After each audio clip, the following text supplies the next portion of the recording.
They used to say we were just 3/5 of a man, and we had to fight to be fully recognized.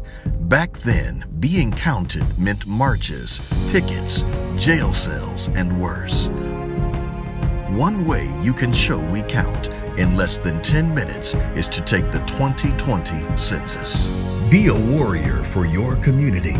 Be counted and make certain adequate funds and political representation are allocated to your state and your neighborhood.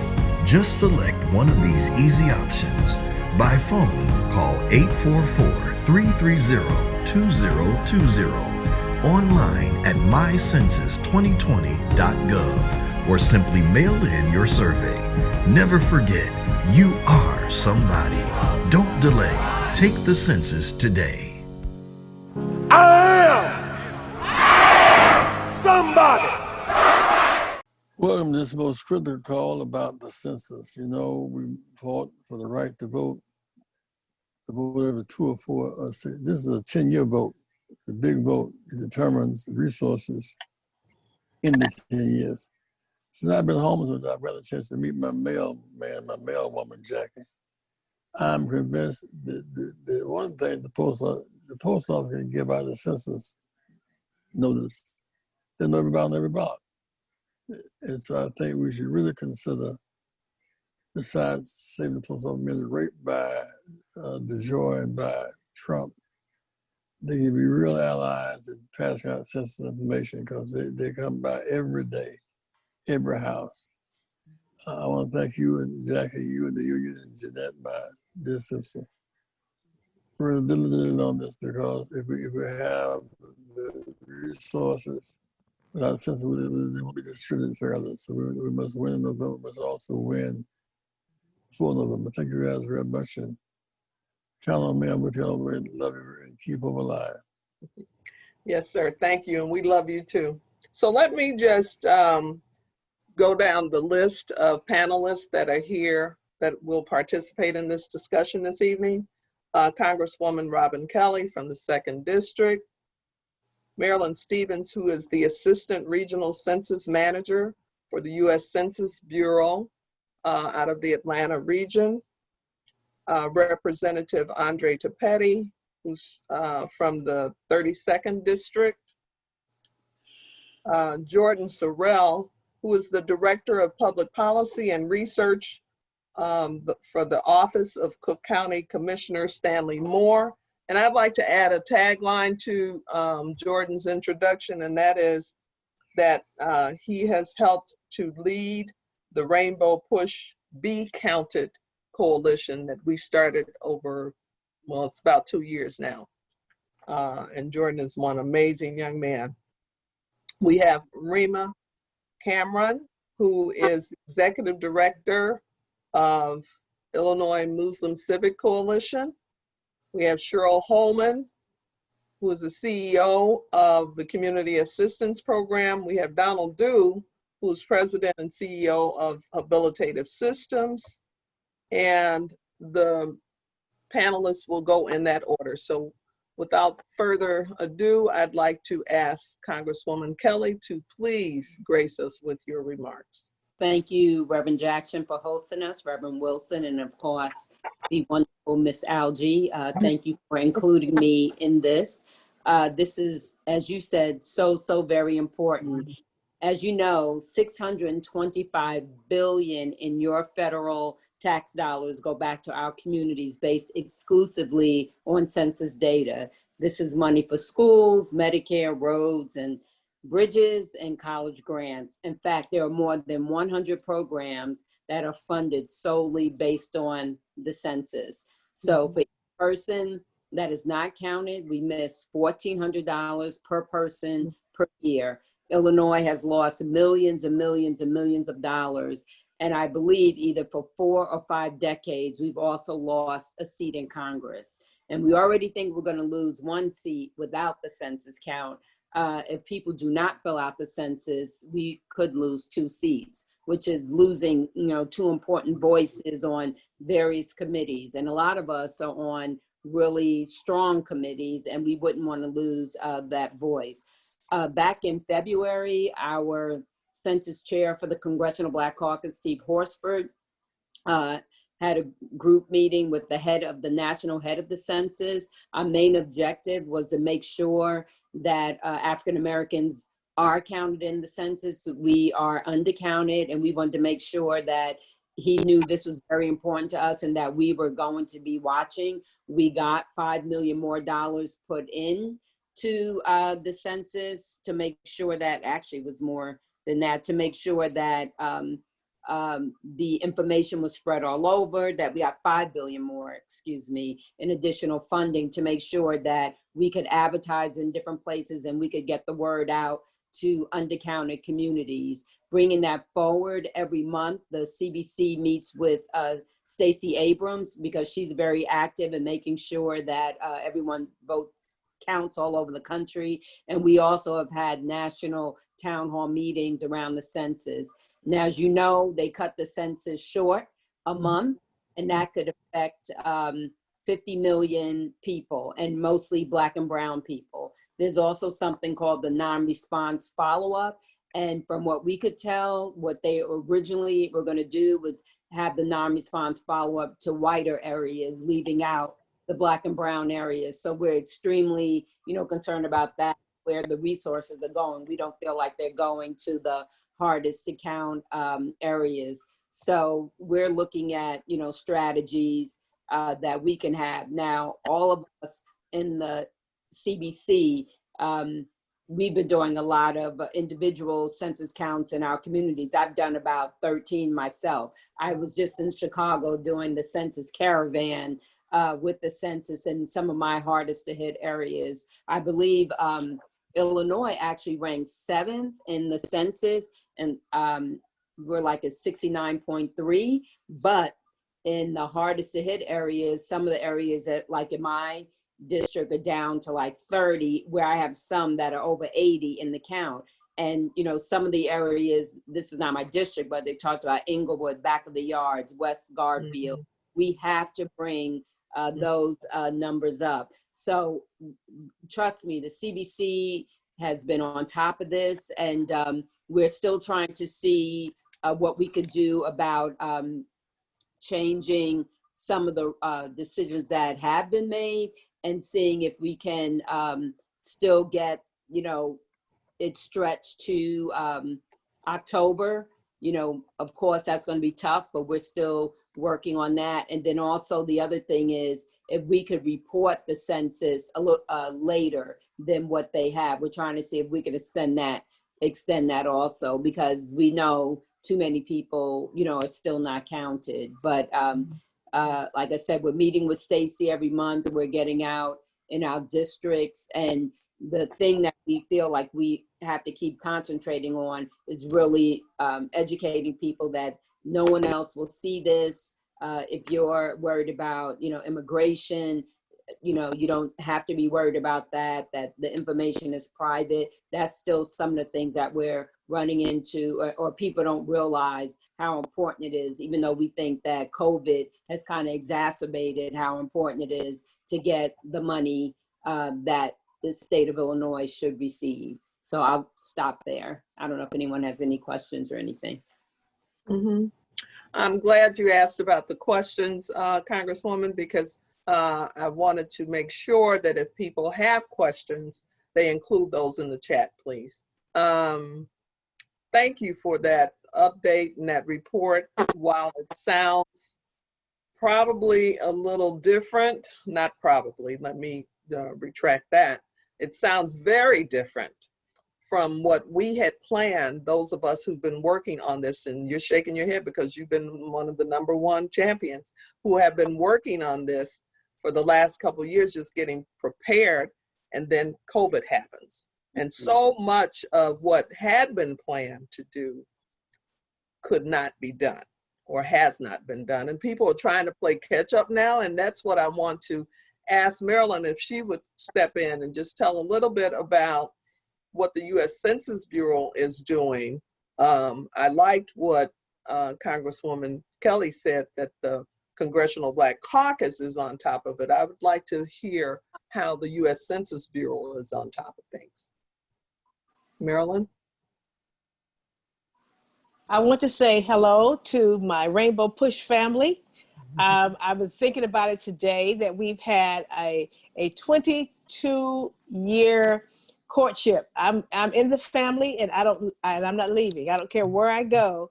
You guys have all of my contact information, and you can get me at any time. I started my census career in Chicago, so I remember my very first meeting with Reverend Jackson and Reverend Wilson at Push. Here we are.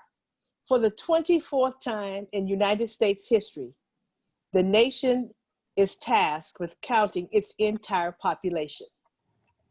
About a month ago, I was out on one of my once every 3-week trips beyond my mailbox and beyond my driveway, running errands.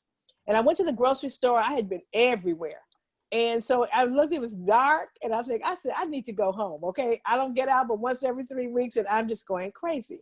But I wanted to go into this beauty store, and it was right next to the grocery store. And I said, I need to go home. So I got in my car, started to pull out of my parking space, and I said, this makes no sense. I'm not going to come back out for another 3 weeks. I need to just go now. But someone wanted my parking space, so I pulled out into the next aisle, parked my car, went inside. Lo and behold, I walked inside, and someone said, hey, Miss Census, how is the census going? And I'm thinking, really? I said, if you have completed your questionnaire, it's going great. So the young lady working there said, why is she calling you Miss Census? I've never heard census before. And the person said, oh my God, please don't say that. Please, take that back. Take that back. You don't want her to hear you say that. And she said, well, I haven't. What is census? And the person put their hands over their head. He says, oh my God, here we go. And so I told her, I said, the primary reason we take a census really is to determine how many seats each state gets in Congress. And I said, that's really important, because the more seats we have in Congress, the bigger our voice. I said, do you know that if it wasn't for the census, we wouldn't even have any African-Americans in Congress, any Hispanics in Congress, any Asians in Congress? And I said, but at the community level, for those of us on the ground, do you know there are some essential programs? And in those funding formulas, what really weighs heavily in them are the population statistics generated by the census. I said programs such as infrastructure. We don't want potholes to tear up our tires in our cars. I don't. She said, that's right. And I said, and guess what? Healthcare, Medicaid, Medicare, rural hospitals, community health centers, the Children's Health Insurance Plan. And I said, let me tell you about education. Those Title I funds that the schools heavily depend on, special education funding, bilingual education, and how about the free and reduced lunch program that all of the children can enjoy? And even though schools closed, the schools were able to still provide food.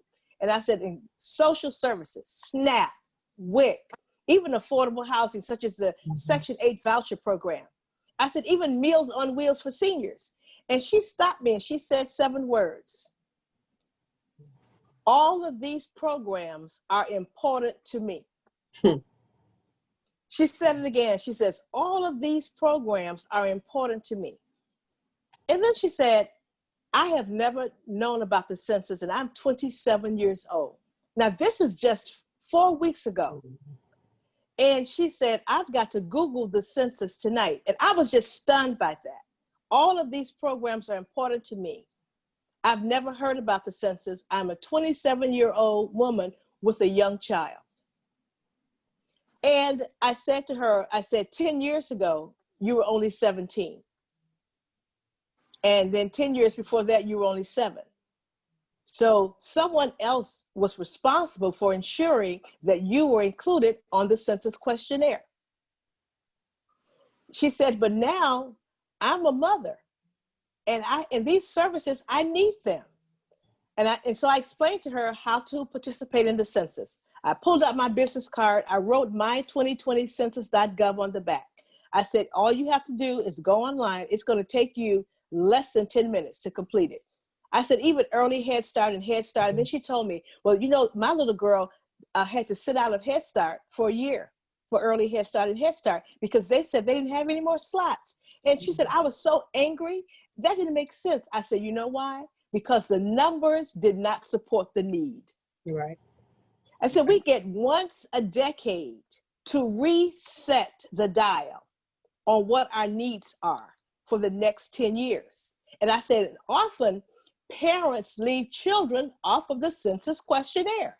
And that's why the schools always are struggling to get funds. I said at the beginning of the school year, they don't say all the parents that participated in the last census, please line up in these 4 lanes.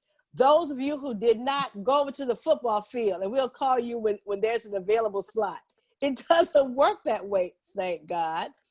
They include everyone and they take the funds they have and they spread them as far as they can spread them. I said, but here we are in 2020. I said, you know how we used to take a census? And most people still think we do that. We used to come to your home, sit in the living room with the family or sit on the front porch and sip lemonade and iced tea and collect all the information from the family. I said, the last time we took a census that way was in 1950. In 1960, we started self-response. We sent the census questionnaire to the door. We encouraged you to send it back to us. And after a reasonable length of time, we went to knock on the doors of every household that had not self-responded. Why did we do that? Because in a census, because it's constitutionally mandated, we must account for every household in the nation without exception. I said, now here we are. We planned for every eventuality all through the decade for the next census. But I can tell you, we did not plan for a pandemic. Didn't plan, no. I said, so while when households were starting to receive their materials from us in the mail and in rural areas and in some urban areas and in high rises, we have to hand deliver. We don't mail them. I said we had to suspend the operation on March 15th. So some folk didn't get anything from us until May 11th when we resumed the operation in the field. I said, but guess what? This is the 21st century in 2020. For the first time in history, we have 3 options to self-respond. Online at my2020census.gov, by phone, and guess what? You will talk with a human. You're talking with a person at 844-330-2020, or if you're a traditionalist that the millennials call old school, you could fill out the paper questionnaire that we sent you at the end of April. And the only way you got a paper questionnaire because you had ignored our other notifications. I know it wasn't you. The dog and the children were home and they conspired to put everything in the recycle bin. I get that. I know the same thing over here. I get that. I said, so here we are. 5 months. We have never taken 5 months for self-response before we hit the field to knock on non-responding doors. From March the 12th, on August the 11th, we started knocking on doors of the non-responding households. And when we knocked on your door, and if we didn't get a response, I didn't say you weren't home. If we did not get a response, we left a notice of visit. That's what we're leaving at the door. A notice of visit, letting you know we came to get the interview from your household for the 2020 census. Now, we also put on that card that if you respond in the next 2 days from the time we left that notice, online or by phone, we won't come back.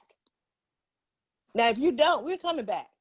After so many attempts to reach you directly, we're going to go to your neighbor and ask them, do you know the people next door? Oh, yes, that's Reverend Jeanette Wilson. What do you want to know about it?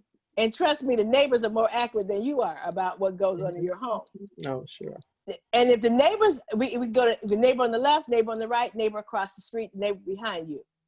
Or we can go to a building manager to secure that information. And after a reasonable length of time, we're going to seek other means through some administrative records because we've got to get to 100% of the households. And that's where we are now. Marilyn, could I do Yes. one? This is some amazing information. It's certainly everything that we need and more.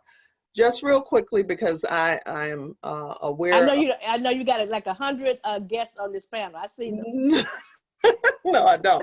But I want to give these last 3 minutes that Congresswoman Kelly has to be on the panel with us. Yes.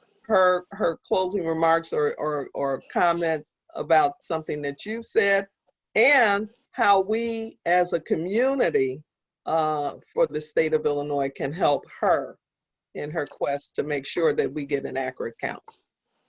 Well, of course, we all, I'm sure everyone on this line has filled out the census already, but now you need to go to your family, you need to go to your friends. If everyone goes to 2 more people and ask them to fill it out. Also, like in my district, I said was urban, suburban, rural county, 40% of the people cannot go online because they don't have the broadband or the internet capacity to do that. So we really have to, look out for those folks, like Marilyn said, who they're going to get a door knocker, or they have to mail it back, or they have to do it by phone. But I did want to tell you that what we're looking at is requiring an extended non-response follow-up operation and mandate collection of census responses through October 31st. So we're still pushing for that, to extend the time for delivery of apportionment to the president to February 28th, and extend the deadline for delivery of redistricting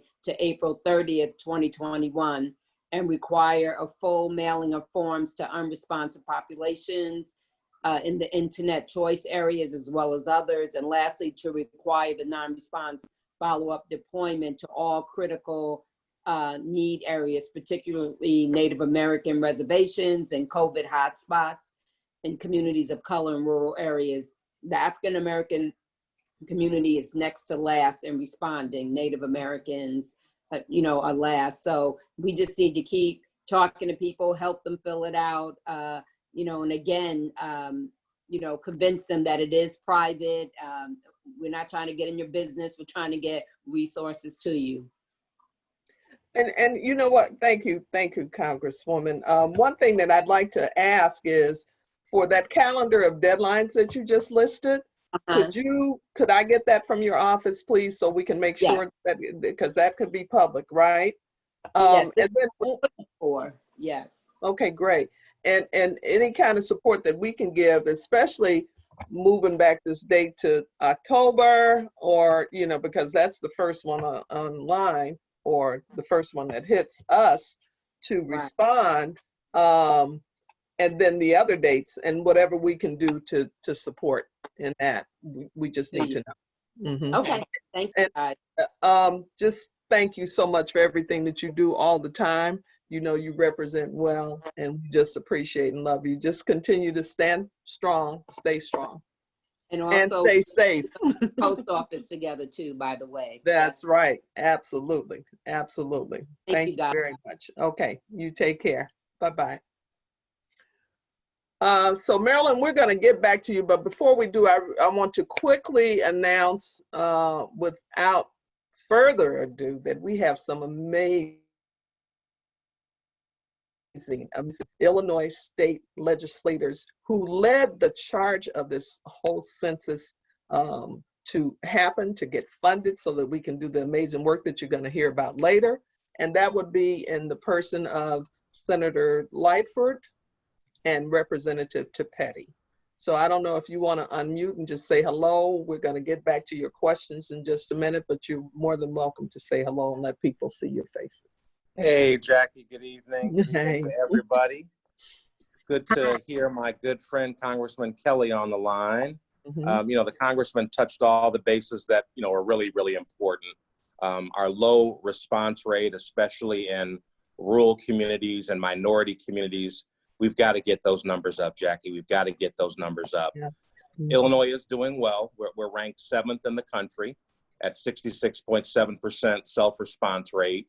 We've got roughly about 3.8 million people responding in Illinois right now to the census. But I think that the biggest concern that I see, and I'll defer to obviously Congressman Kelly on this, is that our competition with Pennsylvania. We've all been battling with Pennsylvania about who's going to be number 6, who's going to be number 5. So right now we're still behind a little bit by about 100,000 folks. So we need to get our people out there and get them counted. But I'll defer to Senator Lightfoot because I know that she's on here as well. Yes, and I have some questions that we've planned for both of you. So all right, don't go anywhere, please. Okay, I won't Senator do that. Lightfoot, where are you? I don't see your face. I'm here. Good evening, everyone. I'm here. Hey, How are Jackie. you? I'm very blessed, and I would only add to my colleague, Representative Patty. A couple years before this rolled out, you know, Andre was on the forefront, and some other Black Caucus members and many Latino Caucus members. We began to work together to make sure that the resources were put together. There had to be about 5 or 6 different bills floating around to say we need money for the census. We ended up on a $29 million number, which was more than what many of the bills started out with. It's been good partnering with the county and the city to make sure we had this collective effort. So honestly, I just want to thank all of you for all the hard work that you've done with the resources that we were able to bring to the community. In spite of COVID, I think you guys we're all working really hard pressed and doing an amazing job. So I'm just gonna imagine for a moment, if we were not in the midst of COVID, we'd be at 100% on the south side. You're absolutely right, Senator. I mean, you know, I remember us just celebrating when you all passed the budget that included that 29 million, you know, because we had done a lot of hard work on it, a lot of lobbying and talking and meeting and, you know, doing whatever needed to be done to make sure we could get an accurate count, and especially for those communities that you mentioned. You know, we have, so we still got our work to do, but I think we can do it. You know, people are ready and they're on board. So without holding up anymore, and please don't go anywhere because we got more questions for you, I'd like to ask Rima, what has been the most challenging part of the census outreach for the Illinois Muslim Civic Coalition? Rima? Thank you so much to Reverend Jackson and Reverend Jeanette, as well as Rainbow Push family, and all the partners to coming together to work on making sure that we're all counted. A special thank you to the state senators, as well as all those who pushed the resources forward so we could actually do the work. You know, at this time, the hardest hit communities have been communities of color due to COVID. With essential workers who are out there making sure our state and our city is working. They're at a constant risk of exposure to COVID, trying to balance elders. Many of us are multi-generational families. We're trying to balance elder care along with schools and little ones, all whilst we're working from home or trying to make sure that we have food on the table and our families are safe. And that has really been the challenge. How do we talk about the census when folks are dealing with just trying to figure out job security, healthcare, or how do we make sure that we have childcare for our kids when folks are trying to go to work and get things done? So I think that's been the biggest challenge. How do you speak about census and how do you talk about the importance of it when Black and brown communities, communities of color, have been hit hard by COVID, as well as you know, other challenges that we face on a regular day. But we have to remind ourselves now more than ever, the census is essential to make sure that our communities get the resources, get the representation that we deserve, and that is our right. So with the challenges come the opportunities. Wow. I'm looking at this picture of Representative Petty. I'm sorry, Rima. Yes, thank you so much. Cheryl, could you respond to that question as well? Well, being in the Black community on the South Side, and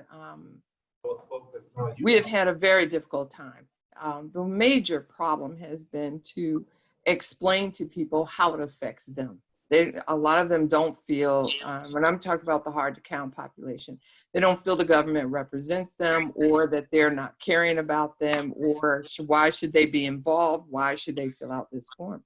But it's amazing. Some of them, a lot of them are working, and they're what we call, some of them are the working poor.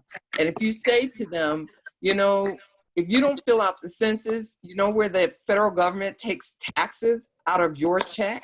They go to somebody else's community. So your community gets no roads. You don't get childcare. That money goes somewhere else where somebody did fill out the census. Because if you don't fill out the census, you are not here. And if you're not here, then there should be no money for you. And when they hear that, their money went somewhere else. Now, that hit home with a lot of people because they didn't realize that. And like Marilyn explained earlier, it's for all of these different things. But then they'll say, well, I don't use childcare. I don't use this.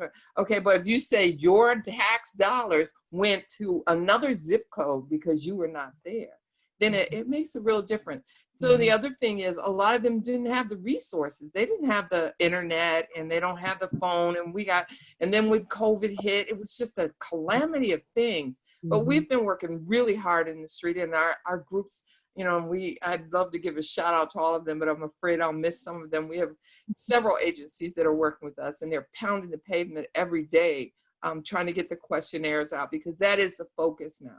So we've talked about the census, we've done everything. Now it's getting it done. And it is shocking how many people don't have an internet that can do that, or they don't have a phone that can do that. And it is unconscionable that we would have such a thing that people can't access if you don't access it. So we have to get out there, and we feel obligated to make sure that it happens. And I know this legislature is working on some deserts, if I can call it IT deserts. And now with the schools going IT, we really have to focus on those things because it's so vitally important. And then we have our homeless. If they don't have an address, they don't have this, there's so much confusion. And then not to mention about the immigration. You know, the government is just trying to terrorize everybody. And why would they do that? They do that because they know if we are not counted, the money can go wherever they want it to go. So by counting, it's like voting. If you don't vote, then your ideas don't go anywhere. If you don't get counted, then the money does not come to you or your community. Yeah. And I think that's the important thing that we have to get across everybody. And when you have that one-on-one, of course, to have that one-on-one with so many people and in COVID makes it very difficult. But we're getting it done. We've raised those numbers. And the last count I got, it's a little higher than being reported tonight. So we get that number every week, because we're pounding the streets. And I know my colleague, Donald Duke, they're pounding the West Side doing the same thing. And they have the hard to count population just like we do. And it really needs a lot more attention. I certainly hope we can take longer to do this work because it's so vitally important. So vitally important. It is. Thank you, Cheryl. And you're absolutely right. It's vitally important. One of the things that we used to say, I know I said often when we were in coalition trying to make sure that we pushed for an accurate count and the funding to make sure that we got an accurate count in the state of Illinois, is that if you're not counted in, you will be left out. And it's just that simple. And we don't need to have anyone left out. And so when people get a census form, I was on a call earlier today, and there was, you know, it was a question of who should you count in? You should count everyone in that, and on your census form that lives in your home. And I want Marilyn to speak to that more because she certainly is the expert on it, but I know that much about it, that you should count everyone. So with our next question, I'd like to ask Donald Duke. People have been hearing his name, and those that don't know him, he is an amazing, amazing brother I've been working with throughout the years, and he is helping to lead the charge on getting an accurate count for the state of Illinois, all over the West Side and some portions of the South Side too. So, Donald, what are some of the creative and innovative ways that you and your team have been using to collect census and get into the community and really drive home the importance of people participating in the census? Donald? No, the way you got on Facebook right now, you gotta remember to unmute. Okay, can you hear me? Yeah, yeah, can hear you loud and clear. Thank you. Thank you so much for the opportunity to be on the panel this evening.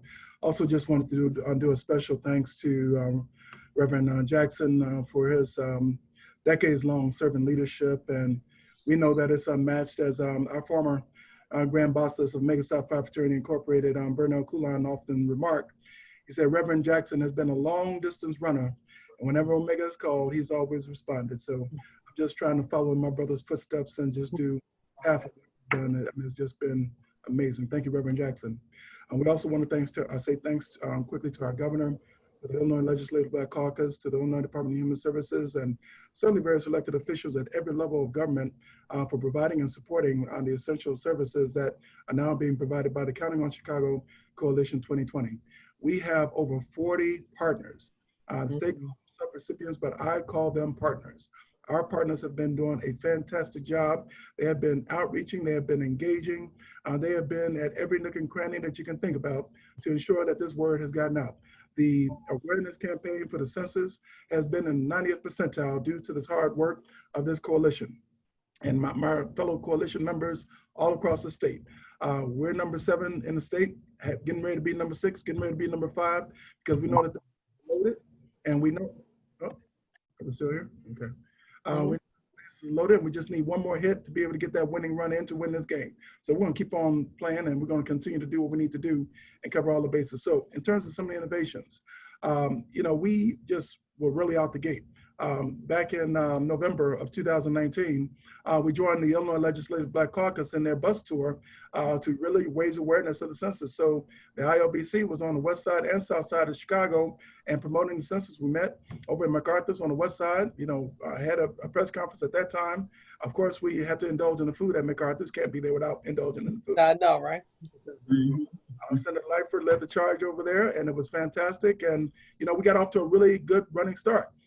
When the NBA All-Star Game was in Chicago, you know, we did a watch party at Collins High School because we realized that many of the people that we're trying to reach were not going to be able to go to the NBA All-Star Game or any of the festivities that were going to be going on in the city. So we hosted right there at Collins High School. We had a 20-foot screen, big screen TV, over 200 plus guests in attendance. Elected officials showed up for that as well. But we also had former Chicago Bulls players, current Bulls players, folks like Craig showed up. I mean, you name it, a lot of folks showed up. And it was a very, very powerful piece to see that going on. We also then implemented what we call the virtual truck experience. At every event you can possibly imagine, we've had this virtual truck providing PSAs from various elected officials, rappers, different trusted voices in the community, putting the message out there in the hood about the importance of being counted and participating in the census. So, you know, when our elected officials have been out there giving out food, and I'm telling you, to look at the lines and lines of food, people waiting just to get food. It's mind-boggling to look at the real desperation that's in the faces of folks. So one of the things that we've been doing at the same time that we've been talking about the importance of the census is that we first of all got to drive home the message that people really do count, that you really do matter. And what we've been saying to folks is that, look, we need you to respond, but we need to let you know that we care about you, that we're here to serve you. You know, so that when they're getting food and when they're getting PPEs, protective equipment, et cetera, we're trying to make sure that people understand that you do matter to us. You really do count to us. And we want to be responsive to your needs. We know that people are still in poverty. People are going through a lot of changes, and that's another whole story. I'm not going to get it all the way into that right now, but we know why the situations are the way they are right now. They did not happen by chance. But one thing I will say is that any people that have been dealing with trauma and terror for 400 plus years is going to leave this effect. So we got to lift our people up and make sure that they understand that we care about them, they do matter, and we're going to keep on demonstrating that in all the activities that we do. So we've also been doing drive-in pop-ups. We've been doing open mic competitions. We've been at grocery stores. We made over 200,000 outreach calls to folks. Over 200,000 outreach calls have been made to folks trying to, you know, lift up the awareness. Now, if I had an hour to talk about this, I would go through everything that we have been possibly doing. But I did want to emphasize that the next greatest thing that we're about to do is to expand upon the concept of Census Sundays. We know that faith and fear cannot coexist, and we must keep hope alive. So one of the ways that we do that is we go back to the faith, we go back to the faith-based experience. We know that our people need to be getting that message from the pastors and the ministers, and we also know that that message needs to be delivered in the schools. So we're also going to be launching our social learning campaign with Chicago Public School students. And by the way, we also did the Ancestry Challenge. So where we were able to get our kids to be a part of the Ancestry Challenge and really research their background, research, their family history, and get their family members counted at the same time. But why not give them an opportunity to get social learning credit as a result of participating in the census and getting the family members involved in the census as well? We've done, senior citizen outreach, and we've reached out to the disability community. We got partnerships with the Lighthouse for the Blind and the University of Illinois Department on Disability. We've reached out to the Chicago Police Department and had parades on the west side and, been out on the south side. I mean, you name it, we've been doing it. But the bottom line is that we're not going to leave any stone unturned. We're going to keep on keeping on because we know what's at stake, and we got to keep our people counted, without any stretch of the imagination. Let me pause there and answer any questions. Wow. Well, we're going to hold the questions to the end, Donald. So just get prepared, because I'm sure people are going to want to ask you a few, if not more than a few. I'd like Representative Topetti to talk a little bit more about what it meant to help organize with Senator Lightfoot and others to get funding in the budget, but also what your ideas were in terms of how you thought it would turn out, and how it's looking now and what you're hearing. You're on mute. You are on mute. Well, I was just saying, Jackie, that I appreciate that question, and you probably know the answer to that question probably better than most, because you were right there from the very, very beginning. Our process, at least our thought process was, and when I sat down with Leader Lightfoot about what our plan was, she made it clear, and our caucus's position was clear, was that we wanted to make sure that we got everybody counted in Illinois. Mm-hmm. Obviously, we were focused in primarily on the hard to count communities, the hard to count communities that just historically just have issues with being counted for a variety of reasons, be it that they're distrustful of the government, be it that they're very mobile, be it that they're homeless, be it that they're children under the age of 2, a variety of different reasons for why people are not adequately counted. So we knew where those challenged areas were going to be. We knew that those challenged areas were going to be primarily in our districts, more specifically in the Black community and in the Latino community and in the Middle Eastern community, and we wanted to make sure that we address those issues. So again, it was a long process because there were, obviously many different ways to skin a cat, and a lot of different folks under the dome had different ideas for what they thought was the best way to get it done. We eventually came to an agreement, as you mentioned a little earlier in the call, that the governor did allocate $25 million for the outreach effort, specifically targeting hard to count communities. As I mentioned a little bit earlier, and as Congressman Kelly mentioned earlier, that, while we're doing well, we can do a lot better. And we have to do a lot better. And in fact, I was looking at the statistics, and I tried to share it on the shared content, but maybe I shouldn't do that. I think that I cut off Mr. Dew. Maybe if no, I think I can, only you can do that, Jackie. But I do have the report that just came back from the state, and we have, more drilled down numbers effective July 2nd, 2020. So we know the areas that definitely need additional support. We do know, as we mentioned a little bit earlier, that the state response rate is 66.7%. Of that number, roughly 54.5% of the people who have self-responded have done so online. 45.5% of those folks have done it via phone or via email. We do know that there is a large discrepancy in who's actually responding to the census at this early point. We know that 71.9% of Caucasian folks in the state are responding to the census, while only 50.2% of Asians and Latinos are responding to the census, and only 48.3% of Black folks are responding to the census. So we definitely want to get those numbers up. We did see the statistics that say that in the months of April and May, there has been an increase of roughly about 2 to 3% in the self-response rate, but it's since started to level off in May. So we've got, another, 30 some odd days to go, a little bit more and some change. We want to keep pushing along. Thank you, Representative. Senator Lightford. Okay, as leader of the caucus and leader in the Senate, can you tell us some of the ways that we as a community could help to ensure that we get an accurate count, given COVID-19 and all that Representative Petty and others have stated? Jackie, I just think at this point, it's almost like boots on the ground. Like if you're not going to the people where they're at, they're not coming to you at this point. So it's really us taking this message to them.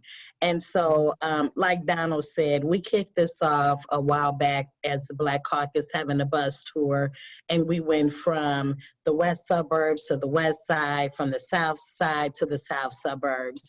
And that was just an introductory to, hey, we have these resources.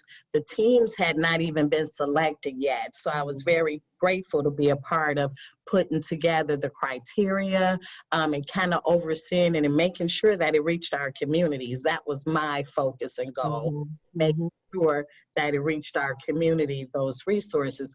But then I was also on the Cook County Commission piece as well, to make sure that the county, the state, and the city was all working together, right? This collaboration had to happen.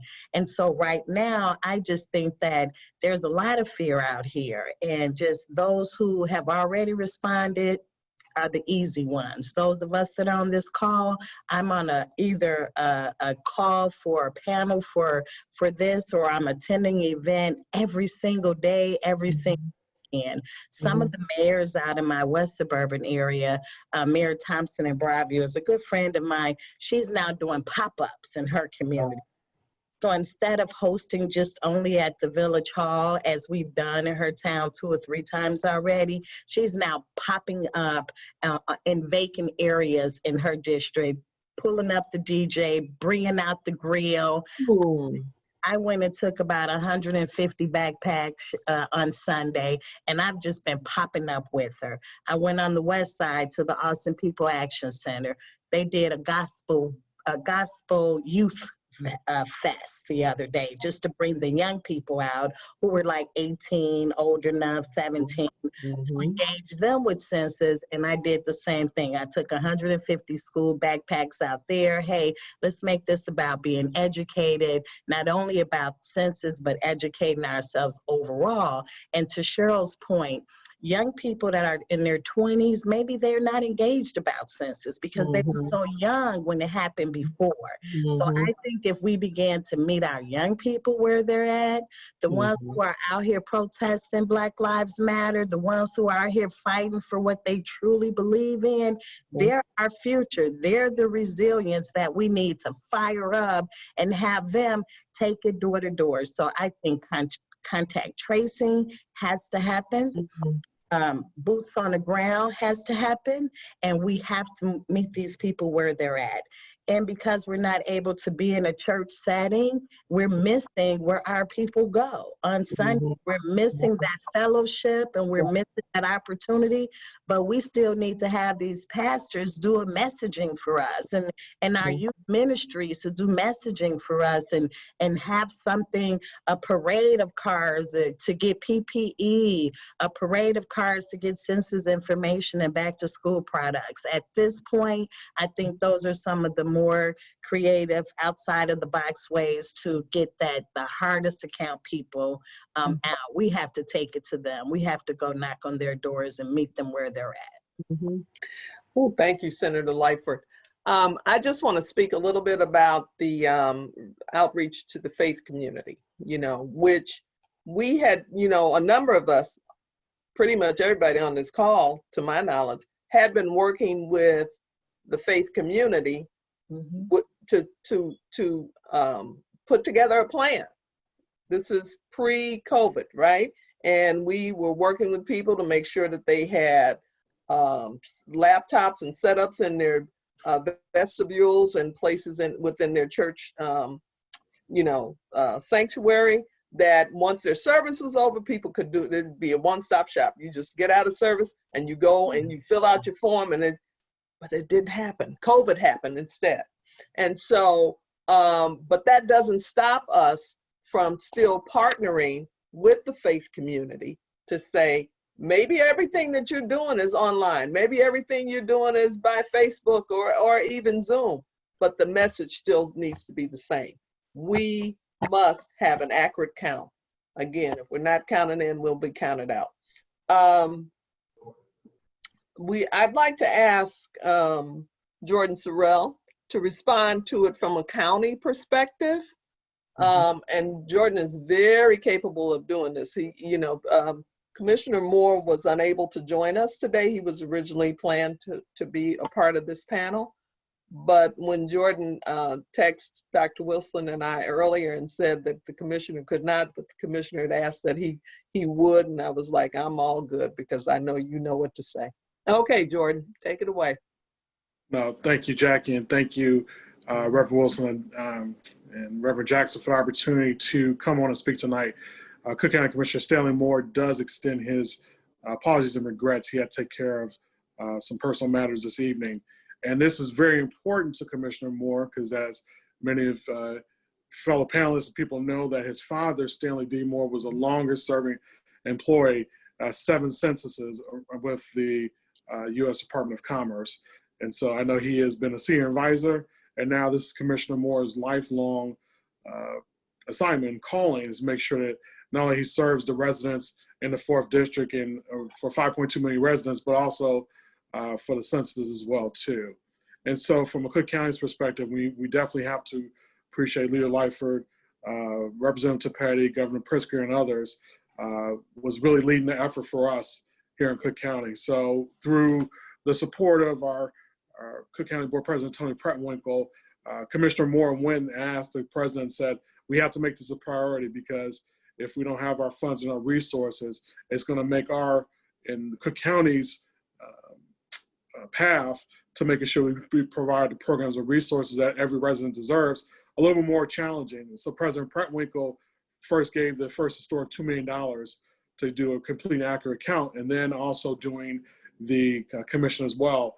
And then also gave an additional $2 million for this fiscal year because we wanted to make sure, and through the efforts of Cook County Commissioner Stanley Moore, Cook County Commissioner Dennis Deere, the 2nd District, Cook County Commissioner Alma Anaya, the 7th District, and Cook County Commissioner Luis Arroyo at the 8th District, we've formed a Census Commission, which we really appreciate Leader Lightford and her participation on, and other commission members. And we've done 84 grantees across Cook County. It's everywhere from our local nonprofits to our churches to our suburban municipalities and others to be able to go in this effort as a very coordinated effort as well through our partner, the William Everett Group, who's been our vendor. And so we've been out there, everything from, as I know Donald Duda mentioned, we've done mobile RV events, which we're doing, called questionnaire assistance centers, which we will be doing across our districts from now and through September 30th and prayerfully October 31st, if God's will is done on that effort.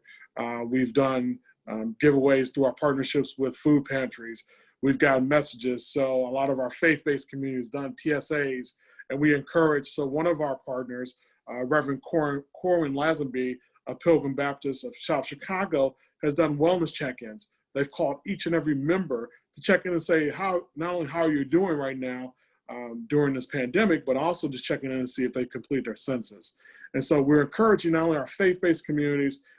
We've had conversations recently with the National Panhellenic Council, who's agreed to do a phone banking campaign. So they're going to reach across their different fraternal and sorority chapters. I know I'm a member with Commissioner Alpha Fraternity Incorporated, and I know some other members of, yes, Omega Psi Phi, Delta Sigma Theta, Alpha Kappa Alpha sorority, and others. I don't want to make sure I don't forget anybody, but they will be calling their members as well too, because our really efforts are each one reach one. We know that as virtual has become like a new normal, to reach people is going to be really around going back into what we've known has gone well.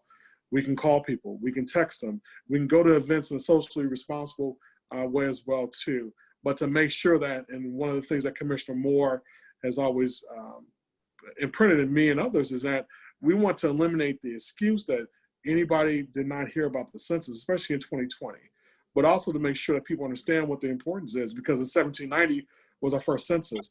Let's remember back for a second in my comments where we were 3/5 of a human being at that time. And now we are still, we are humans, and that's long gone, but we cannot remember, or we can't about our history. And so we have to make sure that everybody from our young children are going back to school remote, to our individuals that are in our nursing homes, and to our essential care workers, to the person that are out there in retail each and every day. They matter, they count, and that's going to be immensely important as we go forth in making sure from now to September 30th, it's 36 days away, that every individual is being counted at where they live and where they sleep every single day. Because it's going to make the efforts of Lita Lightfoot, efforts of Congresswoman Kelly, and hopefully some other leaders that will be in our White House after January 2021 effort to help rebuild, restore not only America, but our local communities and our families as well. Great. Thank you, Jordan. Now, Marilyn, I want to get back to you for a second. So you've heard what's happening in Illinois, from the south side to the west side to the southern region. What, if anything, is different that you know is happening around the country or in the region, you know, that you represent, that could enhance what we're doing here, or that they could take as a model from us, as you heard? Well, right. Well, you know, I said I started my career. Tell Commissioner Moore I say hello. His dad hired me 22 and a half years ago. And I wrote the very first ever complete count committee guide for the nation. Never had one before. So when hearing all the things that you guys are doing, look, that's what I expect from you all. Okay. I just want you to know that. And I was trying to figure out how could we've gotten our staff to listen to this, because this is textbook. And I'm going to give you some update on some numbers. When I look at Reverend Wilson knows that I'm just a data census nerd. I can't help myself. But your self-response rate as of yesterday for Illinois, 69.3%, and 14.8%, you could add that. Those are the 14.8% more of the interviews we've gotten from non-response follow-up. So in the state of Illinois, you are 84.1% enumerated. That's as of yesterday. And when you look at the top 10 most populated states in the nation, I think you're number one in the percent of folk enumerated. Illinois is. So the model that we created in the 2000 census about the correlation between the amount of resources that are allocated by the state and the counties and the input will result in a better output. And this is just really just showing that is absolutely the truth. Mm-hmm. That is absolutely the truth. All the things that you're doing, and we know that there's still 15% more to complete. And in some communities, it may be a little more, but overall for the state, 15% of the households still have to be enumerated. But they're going to be the hardest to enumerate. You know, that last group, I'm telling you, in my great-grandmother's language, that's like pulling hen's teeth. And I have never understood that, but I guess it must be hard. You know, that's the part that we have to get over to people, that these things that we hold dear, you know, here, not only are we in a pandemic, but we're in a weather situation where we've got literally 2 hurricanes. And for a person, even though I spent all my adult life in Chicago, but who was born in South Florida, to have 2 hurricanes in the Gulf of Mexico this time of year is just really historic. And for me, it's frightening because the next name up for a hurricane is Nana. So you know the Nanas in the world, they're not going to come quiet. So I was just hoping we would never get down to Nana. So I'm hoping it'll just start at Laura and we won't get to Nana. But here we are, emergency preparedness and emergency management, those funds. In the Atlanta region, we have the 7 southern states. We have Alabama, Florida, Georgia, Louisiana, Mississippi, North Carolina, and South Carolina. 1/3 of the nation's Black population is in our region. It's just unbelievable. More than 15 million is in our region. So there's a big implication there. The city of Atlanta has an estimate of about 503,000 from the American Community Survey. But guess what? They've got to achieve that 500,000 pop number in the census because it's a reset. So right now, Mayor Bottoms can get her funding for COVID directly from the federal government. She doesn't have to go through the state because of that 500,000 population number. But if the census shows that she falls below that, then she's going to have to go through the state. So it's so much rides on a census. And I guess that's why my passion is so high. And one of the things that I'm really glad growing up, my mother taught me is that there are going to be different levels of people in a family. Some will have higher educational attainment. Some are going to have higher income levels. Some are going to have higher understanding levels of just basic things. Mm-hmm. But we're all the same, and we have to act like that. So my cousins, I brought them over here. I said, let me explain something to you guys. While y'all are sitting on the corner up under the tree, this is the message. The census is important. It's easy and it's safe. Now I said, now I'm coming up under that tree. And I want to know if everybody has been counted. So my cousin called me up. He said, you don't have to come because everybody's saying, what is your cousin paying you or something? My God, what are you, some kind of census ambassador?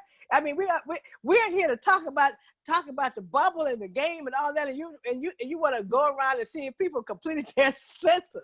And so one of his friends said, yeah, he told us the programs that are important to us, they allocate them based on these census numbers. And he said, my God, well, you got a script? Did she put an IV on you all? And the answer is yes. Because like many of you said, like Ms. Eichmann said, we got to meet people where they are. Yep. We've got to meet people. Why? Their kids are going to school. The social services, most people don't even realize how they allocate funding for unemployment benefits. The census numbers are in those two. Yep. And these SNAP benefits and WIC benefits, Section 8, why do they have a waiting list? Because the numbers don't support the need. Right. They're allocating $7 trillion over the next 10 years. $7 trillion. My cousin said, is that with a T? I said, yeah, that's with a T. He said, Mike, that's some serious money. You got that right. And so he asked me a question that no one had ever asked me before about 22 years. He said, how are the affluent communities doing on the census? And I said, what do you consider an affluent community? So he told me, I said, well, come up here to my iPad, let's look. I said, look at their response rate, 80%. He said, and what's ours? I said, 50. You ought to be ashamed. And he said, what do they know that we don't know? I said, they know this. The resources follow the numbers and not the need. That's right. Thank you, Marilyn. That's awesome. And you're absolutely right. Follow the money. Follow the money. So we got 2 more questions, and then I'm going to let each panelist take 2 minutes and close.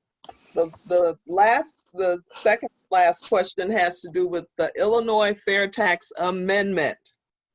And so this is directed specifically to Senator Lightford and Representative Petty. Why is it important that we pass a fair tax in Illinois? You're on mute, Senator. If I could tell this little bitty analysis that I see first, and then it may make sense why we need a fair tax. But my community of Maywood, the gasoline, if it's $3.50 a gallon, I can drive up the street to Villa Park or a neighboring community that are affluent, and their gas is only $2.75 a gallon. I can go to a store in my neighborhood to purchase an item, and it's $4, but I can get it for $2.50 over in an affluent community. And so for me, poor people pay more, wealthy folks. And it's the same thing with the taxes. Poor people pay more, than wealthy people. So I think if we explain the fair tax and tell people the importance to having a fair tax, it's because it puts more money back in poor people's pocket, and it helps those who can afford to pay more, who earn a whole lot more, allow to pay more of the fair share of the. We're not all equally yoked. We're not. And so if I'm making $25,000 a year, $30,000 as a single mother raising 2 kids, but my neighbor, who, because we know pay equity is still a problem because white women make more money than Black women do. So my neighbor is making 3 times the amount of money that I'm making, yet we're paying the same amount of taxes, right? I don't know that that's fair. It's never been fair, and poor people gonna stay poor. You know, it's one of those things. It's how do you keep the poor poor? You overtax them, and you charge them more, and so that's one of the reasons why the fair tax is so important. It's another opportunity to bring the bottom up. And it's not necessarily penalizing the wealthy because we all aspire to have more income, but it's just to say that you should pay your fair share based on the amount of resources that you bring in. That's it. That's the best way I can explain the fair tax. Thank you, Senator. I hope- Representative. I couldn't say it any better than Leader Lightford, Jackie. I think that she hit all the points, and I think that, you know, just her statement proves who she is and what she does and what she means to our caucus. You know, she hit all the points, and those are the things that I'm glad that it's going to be a referendum. I'm glad that the people will have the opportunity to make that decision. For me, recognizing my district, it's going to have little to no impact in terms of people having to pay more. It's a fair allocation of resources, and I think that that's what the purpose of fair tax is, and we'll see what happens on the ballot. Okay, thank you. So this is the final question, and it's for all, and you can take your 2 minutes in this last answer, each one of you, and I'll call you by name. We're 70 days out from the November election. There are current conversations in Illinois and nationally regarding election integrity. What steps do you recommend for local governments and the community to take to ensure voter protection during this election cycle? So I'll start with Rima. Unmute myself.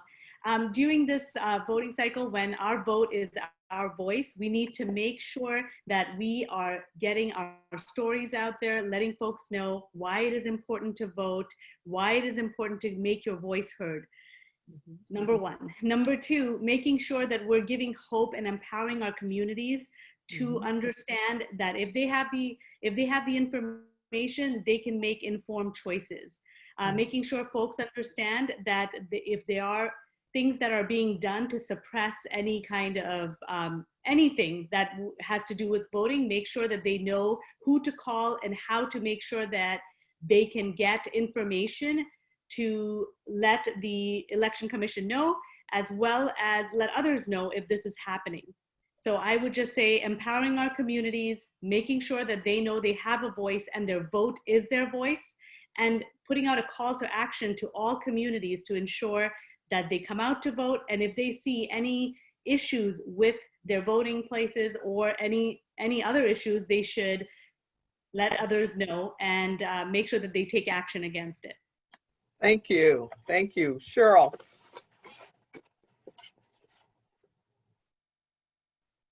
I would say one of the best ways to get our vote out in our communities, because we do believe in it takes a village to raise a child. It takes a village to get a vote. So if we come out together and in groups, and that's what we're focused on, and our trusted messengers and helping each other. My message always is, if you're voting, take 10 people with you to vote, because you know, so you should take everybody else so that they know. And we have to break it down to our community, because they have to make sure that it's for them. Because if it's not something for them, and like Senator is saying, she speaks so well on this, and thank you for being on our town hall. We got so much play from that, because the following we have is people that want to know the right thing, and the true thing. They're looking for the truth, because there's been so many, what they believe are lies. So the election is so important, and they have been taught that their vote does not count. Well, they're learning that it does count in all of the things that the young people are doing, and we are watching. Everybody needs to watch. It can't be just the people that are at the polls that are counting. We have to all watch and make sure that our vote is counted, and that is the most important thing. And we're having an event on the 29th at DuSable Museum. We've invited the governor, and we're hoping everybody will come out. We'll have everything for voter registration and all kinds of things going on. So that would be great. And that is one of those things where you can have those one-on-one conversations, because they are so valuable to the populations. That's great. That's great. Cheryl, would you like to put that announcement in the chat? I will. Thank you. Okay, great. Thank you. Okay. Senator Lightford. Thank you, Jackie. I just want to thank Reverend Jackson, Operation Push, and all of you beautiful people to just allow me to join you tonight, because, we have been lied to, Cheryl. We've been uneducated. We've been denied access. We've been cheated. We've been, as a Black community, as a minority community, systemic racism is been at the height of all of our lives and our ancestors. When I think about my experience in Springfield, I was labeled an angry Black woman so quick, just because I really thought I was going to go down there and bring and fix these things. I just, finished graduate school. I was young. I was full of life. I think I was before my time, because there was no progressive Democrats happening there. And that whole idea of say what you feel and do what you want to do, it just was not happening. It was like, who is this little young Black girl from the and it stifled my confidence. But now I can tell you how these young people have inspired me so much. And I'm just hoping that I'm giving back to them what they're giving to me. And for me, it's to tell them, not only should you get counted, baby, you have to vote. And no one can deny you that right to vote. As we talk about the women's suffrage movement that put all our Black folks at the back of the line and treated them poorly as they were walking, no one taught us that in the history books. No one told us that the same Black women didn't get the right to vote until 1965 with the Voters' Rights Act, but all the other women benefit. And so I think it's important that we tell our story. That's right. And we educate our young people and teach them what we did not learn in our history books. And I'm working on changing history as it's being taught, because we have to educate our people so we can know how great we are. And we don't know that. We don't know all the good. It's just whatever your Nana told you or your Pawpaw told you, that's all you know. But as a people, we ought to know that we are more than conquerors, and that we built this country, and that we have a right, and that right is to vote, to make sure our voices are heard at the right stages and places and at the right table. If we're not at the table, we're on the menu. That's what they say, and I believe it. It's been that way. So I need more of us at the table. So we need our communities to vote. We need to make sure if it's a party that they need, then we're going to party to the polls. What y'all need to get to the polls? We need to do that thing to get them there. So take your 10 people, take your 15 people, have a watch party. And the only way you can get into the watch party is with your I voted sticker. I mean, we just have to come up with creative ways to get people excited about voting. And we have to make sure we get this man out of the presidency. Just have to. And thanks again for having me. I'll end there. I'm the 45th president. He's got to go.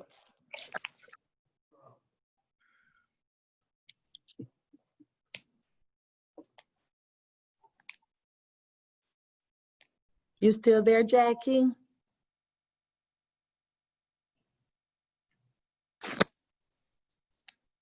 And think about this technology. They have all our children at home, online learning, and the technology don't work. Half of them not connected, or they don't have Wi-Fi or computer, and our babies aren't learning. That's a whole nother time we could spend together. Let me say this, Leader Lightfoot, while we're waiting for Jackie to come back.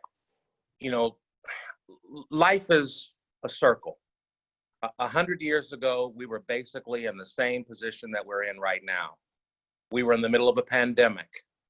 We were in the middle of massive race riots throughout the entire country, dealing with challenges as we're dealing with very similar to today. I think that if our young folks and if our older folks are not motivated to come out and vote now, I don't know what will motivate them. I don't know what will motivate them. You know, a couple of days ago, we see it again. Jacob, taking care of his family, walking away, not armed, go to his car, and 7 or 8 shots in the back? 7 or 8 shots in the back. I hope that our community, and I'm going to take it upon myself when I'm out knocking on doors, to remind our young people that their voice does matter. When we're talking about Black Lives Matter, yes, Black lives do matter. And that's why you take your Black self down there to the polls and vote, to make sure that we make clear that Black lives matter. So I just wanted to share that with you, Jackie and Reverend Wilson and Reverend Jackson. It's good to see you. It's always a pleasure to be, doing stuff with Push. As I've mentioned before, I grew up running around there with Jesse and Johnny and Tootie, and it's always a pleasure to do this. Jackie has not been able to get back on, and the Zoom calls, as you know, Zoom is having some particular challenges. First of all, I want to thank each one of you on behalf of Reverend Jackson and our board, our chairman of the board, C.K. Hoffler, Attorney C.K. Hoffler, for your insight and your effort to do what we know is so important. This count is perhaps the most important census count of our lifetime, given what we're witnessing in this country, given the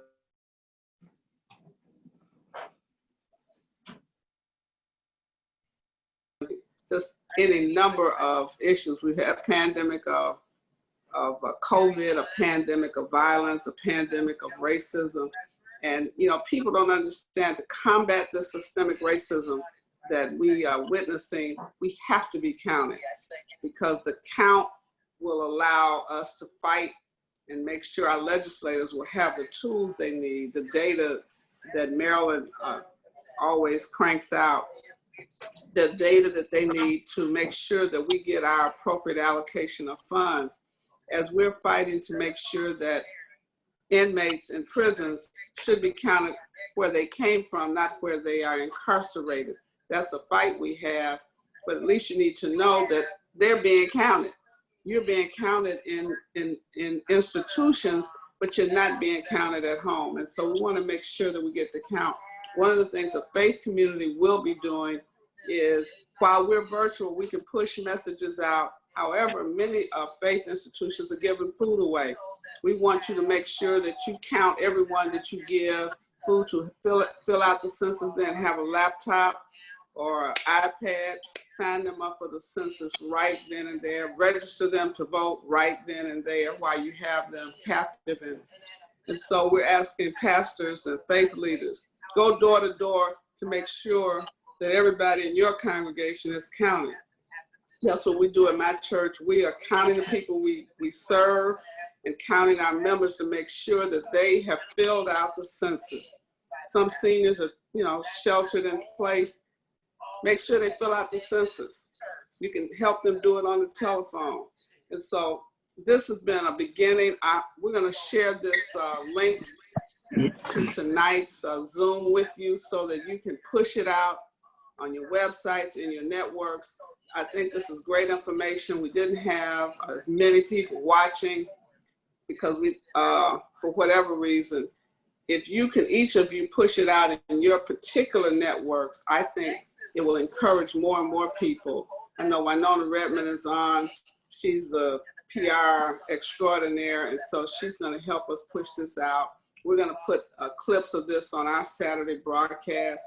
But if everybody puts it on their Facebook page, Marilyn, you need to send us that data that you threw out, because we need to inform people of the information that we have. And so I thank all of you for joining us. We've been on an hour and a half. It's a wrap. We thank you. We all go to our next Zoom, and we'll see you. Thank you, Donald Du. Thank you, Jordan. Thank you, Rima. Thank you, Jackie Algie, who, and all of you who share Jackie Algie's name. Thank you for joining us as panelists and visitors. Thank you, Representative Topetti, for helping launch this census in Illinois, and Senator Lightford. You all have always been there fighting on the right cause. Thank you, Alana, and our team, Rose and Chris, for making this happen. Have a great night. Keep hope alive. And I'll send you that data tonight. Thank you.